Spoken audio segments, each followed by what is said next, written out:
Yesus. Kami bersyukur Tuhan. Tidak pernah akan kami selami setiap jalan-jalan-Mu dalam kehidupan kami Tuhan. Namun satu hal yang kami percaya bahwa rancangan-Mu rancangan damai sejahtera bagi kami semua Tuhan. Terima kasih Tuhan Yesus.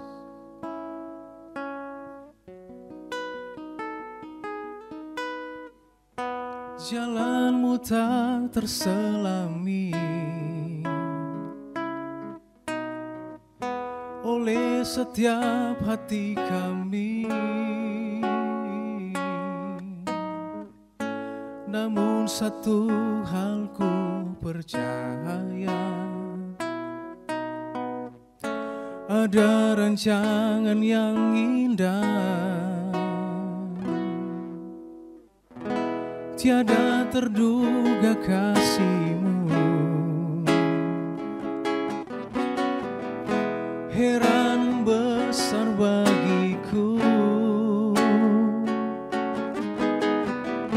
arti kehadiran-Mu selalu nyata di dalam hidupku.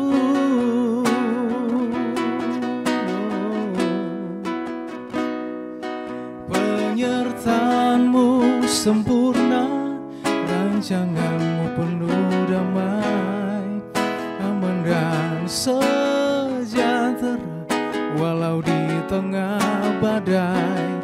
Ingin ku selalu bersama, rasakan keindahan arti kehadiran-Mu Tuhan.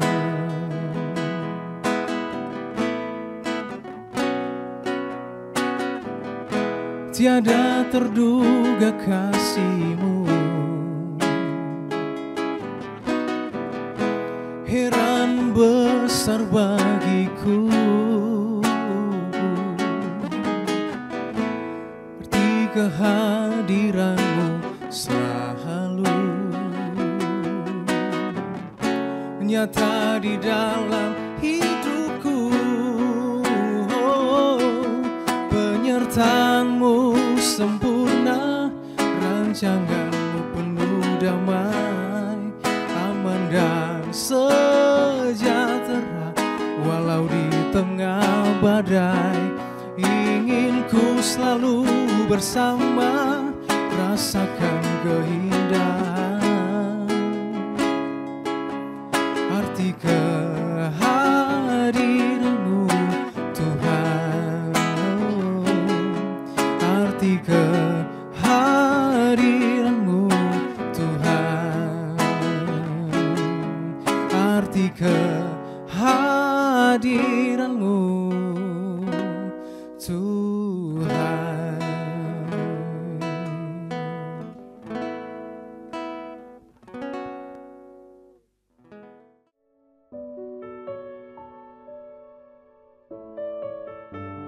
Shalom Bapak Ibu, saudara-saudara yang saya kasih dalam Tuhan Yesus Kristus. Kita jumpa lagi dan saat ini saya ingin menyampaikan firman Tuhan dengan judul kebahagiaan yang sejati. Semua orang pasti ingin bahagia. Itu sebabnya berbagai cara dilakukan, berbagai cara diupayakan untuk bisa mencapainya. Dan ketika impian kita yaitu berbahagia kita bisa capai dalam hidup kita, maka tidak mengherankan untuk merayakan kebahagiaan tersebut kita biasanya mengadakan ucapan syukur, kita mengundang teman-teman kita untuk ikut merasakan kebahagiaan kita. Saya mau katakan bahwa itu bukan sesuatu hal yang salah, sah-sah saja. Tetapi yang saya ingin bagikan buat kita pada saat ini adalah jangan sampai kita terjebak dengan kebahagiaan yang kita ciptakan sendiri ataupun kebahagiaan yang seperti dilakukan oleh orang-orang dunia. Mengapa? Karena firman Tuhan melalui bacaan kita dari Yeremia pasal 9 ayatnya yang ke-23 sampai ayatnya yang ke-24 berkata demikian.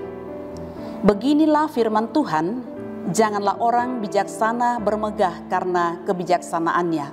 Janganlah orang kuat bermegah karena kekuatannya, janganlah orang kaya bermegah karena kekayaannya. Bapak Ibu saudara-saudaraku yang dikasihi Tuhan, dari ayatnya yang ke-23 ada kata janganlah disebutkan di sana 3 kali. Artinya bahwa ini sangat penting sehingga harus diulangi 3 kali. Ini adalah bentuk larangan bagi kita anak-anak Tuhan untuk bermegah dengan cara dunia. Bapak Ibu saudara-saudaraku yang saya kasih dalam Tuhan Yesus Kristus, karena kekuatan, kebijaksanaan, dan kekayaan sekalipun itu kita butuhkan dalam hidup kita setiap hari selama kita masih hidup dalam dunia, tetapi itu tidak bisa menolong kita seutuhnya. Itu ada batasnya. Kita tahu ada orang yang tadinya begitu kaya raya, tetapi toh kita lihat sekarang dia menjadi orang yang sangat-sangat menderita, sangat miskin. Kita juga mungkin kenal orang yang ketika di masa mudanya dia begitu kuat, dia begitu luar biasa, tapi ketika dia memasuki usia tua, dia tidak bisa berbuat apa-apa. Kita kenal orang yang mungkin tadinya begitu pandai, begitu bijak, tetapi ketika dia memasuki usia tuanya, dia pun juga terbatas adanya. Bapak Ibu yang saya kasih dalam Tuhan, lalu pertanyaannya bagi kita sini adalah, kebahagiaan yang sejati itu seperti apa? Saya akan melanjutkan membacakan Yeremia pasal 9 ayatnya yang ke-24 berkata demikian. Tetapi siapa yang mau bermegah, baiklah bermegah karena yang berikut, bahwa ia memahami dan mengenal aku, bahwa akulah Tuhan yang menunjukkan kasih setia, keadilan dan kebenaran di bumi. Sungguh semuanya itu kusukai. Demikianlah firman Tuhan. Ayat yang ke-23, Tuhan melarang kita. Tetapi kemudian ayatnya yang ke-24, ada pernyataan yang Tuhan sampaikan dan itu menjadi kesukaan Tuhan untuk kita lakukan dalam hidup kita. Bapak Ibu saudara-saudaraku yang saya kasih dalam Tuhan, kebahagiaan yang abadi, kebahagiaan yang sesungguhnya itu apa? Firman Tuhan berkata, memahami dan mengenal Allah dengan benar. Bapak Ibu yang saya kasih dalam Tuhan, kita tidak cukup menjadi orang Kristen saja, tetapi harus kita memahami dan mengenal Allah dengan benar. Bukan saja untuk keselamatan kita di kekekalan, tetapi juga selama kita masih hidup dalam dunia. Sehingga kita tidak akan menyimpang ke kanan dan ke kiri, sebagaimana dikatakan oleh Tuhan kepada Yosua. Selama kita memahami dan mengenal Allah dengan benar, maka hidup kita dituntun dan diarahkan oleh Tuhan melalui firman-Nya. Bapak Ibu saudara-saudaraku yang dikasihi oleh Tuhan Yesus Kristus, jika kita memahami dan mengenal Allah dengan benar, maka itu akan membuat kita kuat, membuat kita tetap berdiri teguh, kita tetap berada dalam posisi iman yang setia kepada Tuhan sekalipun dalam kondisi yang sulit sekalipun. Menghadapi kehidupan kita hari-hari ini tentunya tidak mudah. Ada banyak godaan, ada banyak hal yang bisa membawa kita untuk mengalami kehancuran, bahkan bisa meninggalkan iman. Tetapi kalau kita memahami dan mengenal siapa Allah yang sesungguhnya di dalam Yesus Kristus, maka saya percaya bahwa kesulitan, pergumulan, persoalan, masalah apapun juga tidak bisa memisahkan kita dari kasih Allah. Kebahagiaan yang sejati kita dapatkan bukan karena materi, bukan karena kekayaan, hikmat, kepandaian, atau kekuatan, atau kesehatan yang kita miliki. Walaupun itu kita butuhkan dalam hidup kita setiap hari. Mengapa? Karena kekayaan, kekuatan, kepandaian itu sifatnya hanya sementara.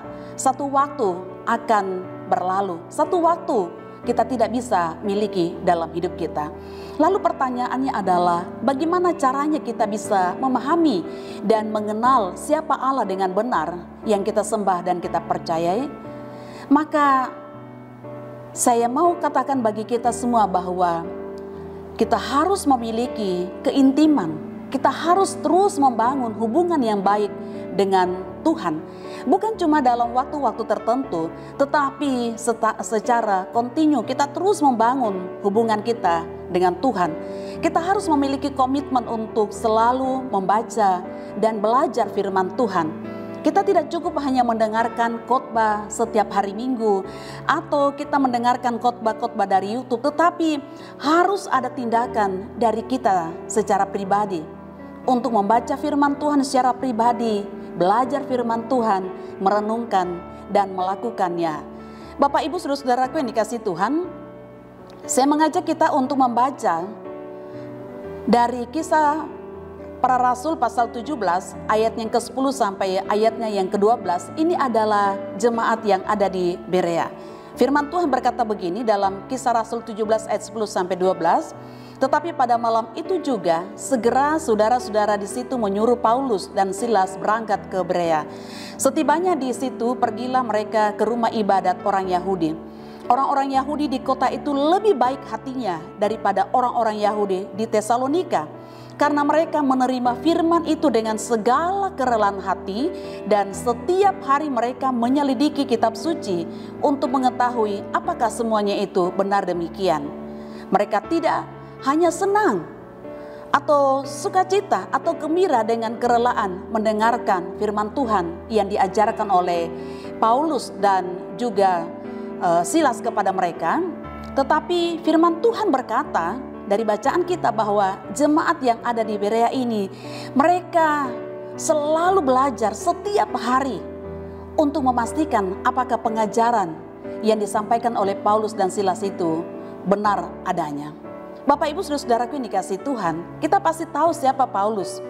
Paulus yang menulis sebagian besar dalam perjanjian baru, toh harus diuji kebenaran pengajarannya oleh jemaat yang ada di Berea. Dan ini menjadi satu pelajaran bagi kita semua para hamba Tuhan, untuk kita juga terbuka kalau seandainya ada jemaat ketika mereka belajar firman Tuhan dan mereka menemukan ternyata mungkin pengajaran kita salah.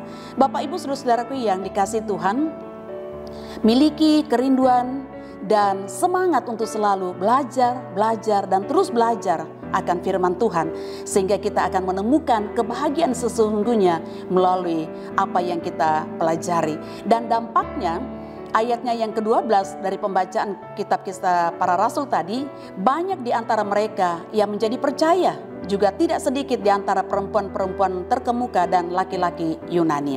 Bapak Ibu saudara-saudaraku yang dikasihi Tuhan, kebahagiaan sejati dan kebahagiaan yang sesungguhnya kita hanya dapatkan ketika kita mengalami Tuhan yang selalu menunjukkan kasih setia, keadilan dan kebenaran, bukan cuma di bumi tetapi juga dalam kekekalan. Itu sebabnya saya mendorong kepada kita semua untuk senantiasa memiliki kerinduan membaca, terus membaca, merenungkan dan melakukan firman Tuhan, sehingga kita boleh mengalami kebahagiaan yang sesungguhnya. Mari kita berdoa.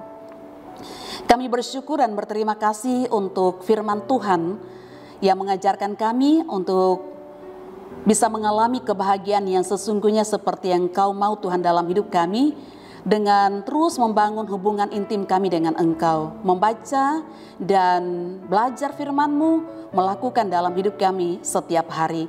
Memberkati seluruh anak-anak-Mu dalam aktivitas tugas dan kegiatan mereka, penyertaan perlindungan Tuhan, pemeliharaan Tuhan senantiasa menjadi bagian dalam hidup mereka. Dan kami boleh mengambil komitmen untuk senantiasa belajar firman-Mu dalam hidup kami, sehingga dalam kondisi dan dalam keadaan yang sulit sekalipun, kami tidak akan pernah menyangkal iman kami, karena kami percaya Allah yang kami sembah dalam Yesus Kristus, Allah yang setia, yang menunjukkan kasih setia, rahmat dan anugerahnya dalam hidup kami. Terima kasih Tuhan, terpujilah Tuhan kekal selama-lamanya. Berkati semua anak-anak-Mu dalam tugas dan tanggung jawab mereka masing-masing. Kami berdoa dalam nama Yesus. Haleluya. Amin.